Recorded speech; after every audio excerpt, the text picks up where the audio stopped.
1986 में चिरगांव जिला झांसी उत्तर प्रदेश में हुआ था। बचपन से ही कविता में उनकी रुचि थी। आचार्य महावीर प्रसाद त्रिवेदी की प्रेरणा से वे खड़ी बोली की और मुड़े और उनकी कविता में निखार आया। उन्होंने अपनी कविताओं में भारतीय जीवन को समग्रता से समझने एवं प्रस्तुत करने का प्रयास किया है। खड़ी बोली हिंदी के आरंभिक उन नायकों में से एक थे। साकेत गुप्त जी द्वारा लिखित महाकाव्य है। इसके अतिरिक्त यशोधरा, पंचवटी, भारत भारती तथा जयद्रथ वध आदि इनकी मुख्य काव्य कवि कृतियाँ हैं। इनकी मृत्यु सन 1964 में हुई। तो अहिया काव्य में कवि परिचय આપણે જોયું। ત્યાર પછી કાવ્યની અંદર કહેવા માંગે છે કે માનने वाले से बचाने वाला बड़ा होता है। यह युक्ति चरितार्थ हुई है। गौतम बुद्ध के जीवन में संवाद शैली की इस कविता में गौतम बुद्ध के बचपन की एक घटना का उल्लेख है, जिसमें उनका पुत्र राहुल माँ यशोधरा से राजकुमार सिद्धार्थ की उसी कहानी को दोहराने का आग्रह करता है, जिससे उपयुक्त युक्ति परिभाषित हुई थी। तो इनको आ काव्यની અંદર જે ગૌતમ બુદ્ધનું જીવન વિશે એમ કે સરળ શૈલીમાં ગૌતમ બુદ્ધનો બચપનની ઘટના અહીંયા બતાવવામાં આવી છે। જ્યારે ગૌતમ બુદ્ધ અને એનો પુત્ર રાહુલ એની મા યશોધરા આ કાવ્યની અંદર ત્રણ પાત્રોની વાતો કરી છે। પુત્ર રાहुल माता यशोधरा से हट करता है, जीत करे छे कि मने एम कहतुं कहानी एक वार्ता कहे अने कहानी वार्ता सांभळवा माटे पोते एम खूब आग्रह करे छे। तो माँ पण पोते बाळकना कहेवाथी एने जीदना कारणथी ए गौतम बुद्धना बाळपणनी घटना एनी जे जीवननी घटना अहींया कवितामां सरळ शैली सरळ भाषामां बतावी छे ते रजू करे छे अने एमां राहुल एनो पुत्र खुश पण थाय छे। तो आज आपणे जोईए तो कि माँ का एक कहानी, बेटा समझ लिया क्या तूने मुझको अपनी नानी। अहींया राहुल कहे छे कि माँ एक कहानी एक वार्ता मने कहे, त्यारे एनी माता कहे छे कि बेटा तू तो मने एम कशुं समझे छे, तू मने तारी नानी समझे छे कि वार्ता मारी जोडे ते तू सांभळे छे। एम क अहींया समझवाम के नानी दादी आ लोको जे गड़ा लोको बाळकोने वार्ता कहेता होय छे એટલે माँ पण हसवामां कहे छे कि बेटा तू शुं समझे छे, मने तारी नानी समझे छे एम। तो हवे बाळक कहे छे कहती है मुझसे यह चेटी तू मेरी नानी की बेटी। तो कहे छे बाळक अहींया राहुल कहे छे कि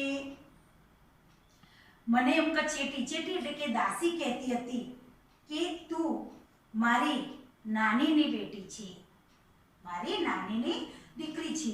तो कह माँ, तेथी माँ कहे लेटी ही लेटी तू एम के सोता सोता, लेटी एटले के सोता सोता ज पण मने सूता सूता पण मने एक वार्ता कहे, मने एक कहानी संभळाय, एक वार्ता संभळाय के बोल राजा था कि रानी। एम के एक राजा हतो कि रानी हती, मने एक वार्ता कहे, गमे ते वार्ता कहे एम। हवे माता कहे छे तू है हठी मांदर मेरे सुन उपवन के बड़े सवेरे तात भ्रमण करते थे तेरे जहाँ सुरभि मन मानी। अहींया शुं कहे छे कि मांदर एटले के मारा दीकरा तू तो बहु हठीलो छे, तू छे हठीलो। तो सुन सुन एटले के सांभळ, उपवनमा बगीचामां सवारमां तारा पिताजी, तात एटले के पिताजी, तारा पिताजी भ्रमण करता हता त्यारे सरस मजानी बगीचाना फूलोनी सुगंध एम का मनमानी सुगंध एम का आ वातावरणमां फैलाई रही हती। जहाँ सुरभि मनमानी हाँ माँ यही कहानी। तारे बाळक कहे छे ए राहुल कहे छे कि ये सुगंध जे फैलाई रही छे वातावरणमां एम के ए ज कहानी छे माँ, यही कहानी एम कही ए ज वार्ता छे, संभळाવો मने। हवे कहे छे माता कि वर्ण वर्ण के फूल खिले थे जलमल कर हिम बिंदु झीले थे, हल्की जो के हिले मिले थे, लहराता था पानी। ત્યારે માતા સવારનું વર્ણન બતાવે છે। એના પિતાજી જે બગીચાની અંદર સવારમાં વહેલી સવારે ભ્રમણ કરતા હોય છે ત્યારે સવારનું વાતાવરણ હોય છે ને એ વાતાવરણનું વર્ણન કરે છે। ત્યારે કહે છે અહીંયા કે સરસ મજાનું સવારનું વાતાવરણ હોય છે, બગીચાના સરસ મજાના ફૂલોની સુગંધ વાતાવરણમાં ફેલાઈ રહી છે। ત્યારે અહીંયા કે આગળ કહે છે કે વર્ણ જુદા જુદા ફૂલો સરસ મજાના ખીલી રહ્યા હોય છે। જલમલ હિમબિંદુ એમ કે સવારમાં જે ઝાકળના જે બિંદુ હોય છે હરિયાળી ઉપર છવાઈ જાય છે તે એમ કે છોડ ઉપર બિંદુ ઝાકળના બિંદુ છવાયેલા હોય છે અને હલકા પવનની સાથે એ બિંદુના છાંટા ઉડતા હોય છે અને સરસ મજાનું સુગંધ લહેરાતી હોય છે, સરસ મજાનું એનું પાણી ફેલાતું હોય છે। લહેરાતા હતા પાણી, હા હા યહી કહાની। ત્યારે બાળક કહે છે કે પાણી લહેરાતા હતા બગીચાની અંદર અને એ જ કહાની છે। ત્યારે માતા કહે છે ગાતે થે ખગ કલકલ સ્વર સે, સહસા એક હંસ ઉપર સે। ત્યારે એમ કે સવારમાં સરસ મજાના ઠંડા વાતાવરણની અંદર પક્ષીઓ પણ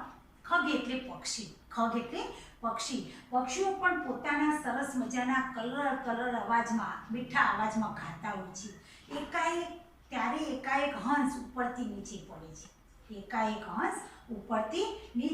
છે। બીત હોકર ખગ સર સે હુઈ પક્ષી હાની। ત્યારે બીત એટલે કે ઘવાયેલો, વિંધાયેલો, સર એટલે કે બાણ વડે વિંધાયેલો પક્ષી નીચે પડે છે ત્યારે એની એક પક્ષ એટલે પાંખ, એની પાંખ ગવાયેલી હોય છે। એ હંસની એક પાંખ ગવાયેલી હોય છે। આવું એમ કે સવારમાં બન્યું એ વખતે તારા પિતાજી બગીચાની અંદર ભ્રમણ કરતા હતા। હુઈ પક્ષી હાની કરુણાભરી કહાની। ત્યારે બાળક કહે છે કે એક પંખની જે હંસની એક પાંખની એમ કે હાનિ થઈ, એ ઘાયલ થયું એક પાંખે। अरे आ तो बहुत करुण कहानी है माँ। चौक उन्होंने उसे उठाया, नया जन्म सा उसने पाया। त्यारे एकदम तारा पिताजी चौकी गया અને એમને એકાએક એ પક્ષીને એ હંસને ઉઠાવ્યું અને એની એમ કે સારવાર કરી અને એને નવો જન્મ આપ્યો। શું કહે છે નયા જન્મ सा उसने पाया। એમને પક્ષીને નવો જન્મ આપ્યો। इतने से में आंखें टकाया, आंखें टके એટલે શિકારી। तो શું કહે છે એટલામાં તો શિકારી આવ્યો, લક્ષ્ય સિદ્ધિ કા પાની। એટલામાં શિકારી આવી ગયો અને શિકારી કહે છે આ તો મારું પક્ષી છે, આ તો મારું જે લક્ષ્ય સિદ્ધ કરેલું છે, મેં એને જે શિકાર કર્યો છે એ તો મારું પક્ષી છે। એમ કરી બંને જણા વાતચીતમાં ઉતર્યા। લક્ષ્ય સિદ્ધિ કા માની કોમલ કઠિન કહાની। ત્યારે બાળક કહે છે તો આ તો એમ કે એ શિકારીનું અભિમાન, એનું લક્ષ્ય છે એમ પોતે અભિમાન કરતો હોય છે। તો આવી કોમલ કઠિન કહાની એમ કે માતા। ત્યારે માં સંભળાવે છે કે માગા ઉસને आहत પક્ષી। ત્યારે એ શિકારીએ તારા પિતાજી જોડેથી એ ઘવાયેલું, आहत એટલે કેવું ઘવાયેલા પક્ષીને પાછું માગ્યું। તેરે तात किंतु थे रक्षी। પરંતુ તારા પિતાજી તેના रक्षणहार था। तब उसने जो था खग बक्षी हट करने की ठाणी। પણ તે જે સામે હતો શિકારી એ પક્ષી ખગ બક્ષી એટલે કે પક્ષી ખાનારો હતો, તેનો શિકાર કરનારો હતો। ત્યારે તારા પિતાજીએ હટ કરી અને એની વાતને માની નહીં અને બંને જણ વચ્ચે ઝઘડો ઊભો થયો। હવે કહાની આગળ જાય છે તો આગળ કહે છે કે હટ કરને કી ઠાણી, અબ बढ़ चली कहानी। तो एम का आ रीतना बंने वच्चे हट एम का झगड़ो थयो अने कहानी आगळ वधी। तो माँ कहे छे हाँ कुहा विवाद सदन निर्दय में उभय आग्रही थे स्विषय में, गई बात तब न्यायालय में सुनी सभी ने जानी। ત્યાં કે છે એની માતા કે હા કહાની આગળ વધી એમાં બંને વચ્ચે સદર અને નિર્દય જે રક્ષણ કરવાવાળો અને મારવાવાળો બંને વચ્ચે વિવાદ ઊભો થયો, ઝઘડો ઊભો થયો અને ઉભય આગ્રહીથી સવિષયમાં। ત્યારે દરેક જણ બંને જણ પણ પોતપોતાના વિષયમાં આગ્રહી હતા। પેલો પક્ષી માગવામાં અને તારા પિતાજી પક્ષીના રક્ષણહાર હતા એટલે એ ન આપવા માગતા હતા, બરાબર. તો બંને વચ્ચે વિવાદ ઊભો થયો. ગઈ વાત ત્યારે વાત ગઈ ન્યાયાલયમાં. હવે સુની સભીને જાણી.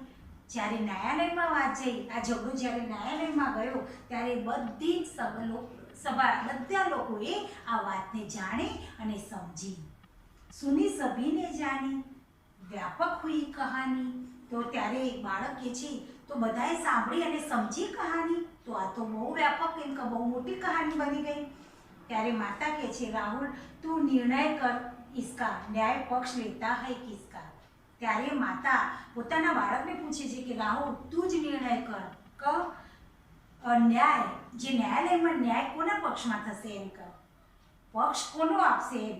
ક દે નિર્ભય જય હો जिसका सुन लो तेरी वाणी. ત્યારે માતા કહે છે તો નિર્ભયથી કહી દે કે કોનો જય થશે, હું તારી વાત સાંભળું, તારી વાત એમ કે તારું વચન સાંભળવા માંગુ છું. ત્યારે રાહુલ કહે છે માં મેરી ક્યા બાની મેં સુન રહા કહાની. ત્યારે રાહુલ કહે છે કે માં મારી તો શું વાણી, હું તો શું કહું આ વાતની અંદર, હું તો ફક્ત તારી વાર્તા જ સાંભળી રહ્યો છું. માતા કહે છે કોઈ નિરપરાધ કો મારે તો ક્यों અન્ય નર સે ડુબારે.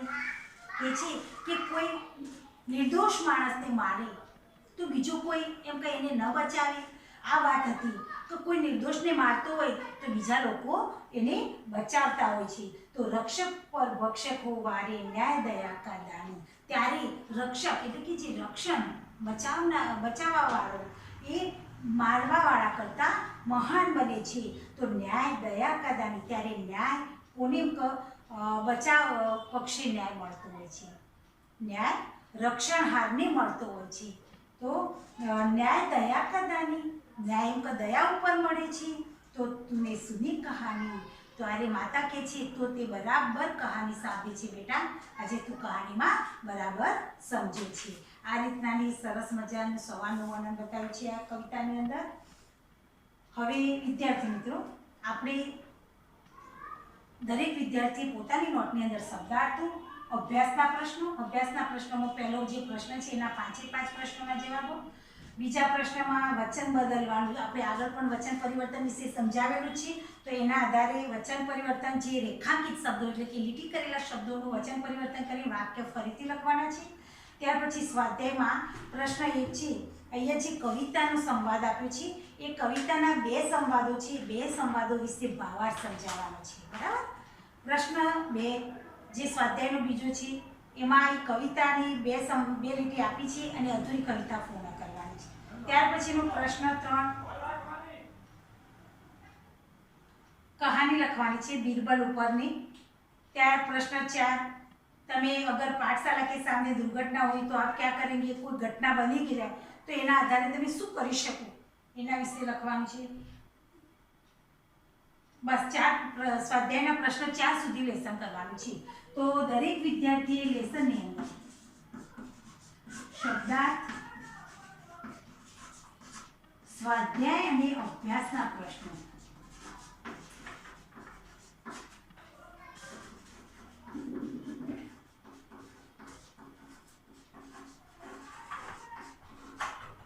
લખી અને તૈયાર કરવાના છે, બરાબર.